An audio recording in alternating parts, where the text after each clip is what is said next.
के बाद हम एक आर्मर्ड ट्रक को एक खुफिया लोकेशन से निकलते हुए देखते हैं। एक टोपी वाला आदमी गरीब बस्ती में एक छोटे से बच्चे को अपने साथ ले जाता है। टारगेट 1 को गोली मारने की वजह से केट स्टोन ब्रिज से नाराज रहती है। जिंदा पकड़ के टारगेट की इंटेरोगेशन शुरू हो जाती है। जब वो आदमी टूटता नहीं, मेजर सिंक्लेयर उसके परिवार के सदस्यों की गिनती कराने लगता है। अब वो आदमी टूट जाता है। वो सिर्फ आर्मर्ड ट्रक के बारे में ही जानता है। शहर के बाद एक वीराने में वो आदमी उस बच्चे के साथ आर्मर्ड ट्रक के सामने खड़ा हुआ दिखता है। ट्रक में बैठा गार्ड ड्राइवर को बताता है कि वो लड़का उसका बेटा है।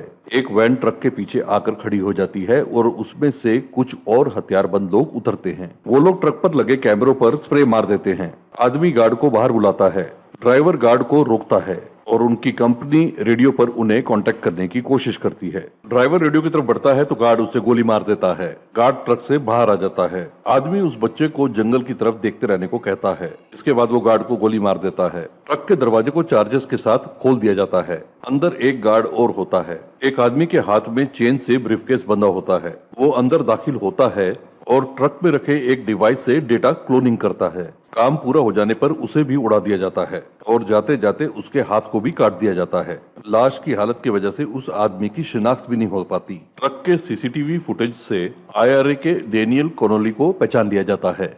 वैन से पैसे गायब नहीं हुए थे, तो आखिरकार वो लोग चुराकर क्या लेकर गए थे। और तफ्तीश करने पर सेक्शन 20 को पता चल जाता है कि उन्होंने डेटा चुराया था और हो ना हो एटैक्स सिस्टम का एक डिफेंस कॉन्ट्रैक्टर कंपनी, जिसका मालिक है केनेथ ब्रैटन। ब्रैटन का नाम सुन के स्कॉट के कान खड़े हो जाते हैं। जिसके घर पहुंचने से पहले डेनियल कॉनोली वहां पहुंचा होता है। उसे उसकी फैमिली का वीडियो दिखाया जाता है। साथ ही उसके हाथ की कलाई के बारकोड को भी कॉपी कर लिया जाता है। स्टोरेज डिवाइस से डेटा निकालने के लिए एक अमेरिकन हैकर को बुलाया जाता है। इंटरपोल से सेक्शन 20 को ये खबर मिल जाती है। स्कॉट के चाहते हुए भी उसे ब्रैटन से दूर रखा जाता है। केट ब्रैटन से मिलने जाती है। वहाँ वो उसके सिक्योरिटी कंसल्टेंट से भी मिलती है। वो बताती है कि वो ब्रिटिश हाई कमीशन की तरफ से रॉबरी की इन्वेस्टिगेशन करने आई है और ब्रैटन को कॉनोली की तस्वीर दिखाती है। ब्रैटन उसे पहचानने से इनकार कर देता है। केट के जाते ही सिक्योरिटी कंसल्टेंट उस पर शक जताता है। ट्रैफिक में हैकर को स्टोनब्रिज और स्कॉट पर शक हो जाता है।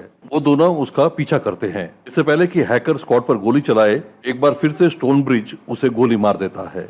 हैकर का फोन बजता है जिसे स्कॉट उठा लेता है। कॉनोली का एसोसिएट जानना चाहता है कि वो अब तक होटल पहुंचा क्यों नहीं। स्टोनब्रिज कर्नल ग्रांट को बताता है कि स्कॉट हैकर की जगह ले रहा है। उसके पास ताश का वो आधा कार्ड है जिसे उसे होटल में दिखाना होगा। कर्नल ग्रांट स्कॉट से कुछ सीक्रेट में बात करना चाहती है। ब्रैटल कॉनोली को केट के बारे में बता देता है। साथ ही वो कर्नल ग्रांट का भी नाम लेता है। दूर ब्रैटन का सिक्योरिटी कंसल्टेंट उन पर नजरें गड़ाए बैठा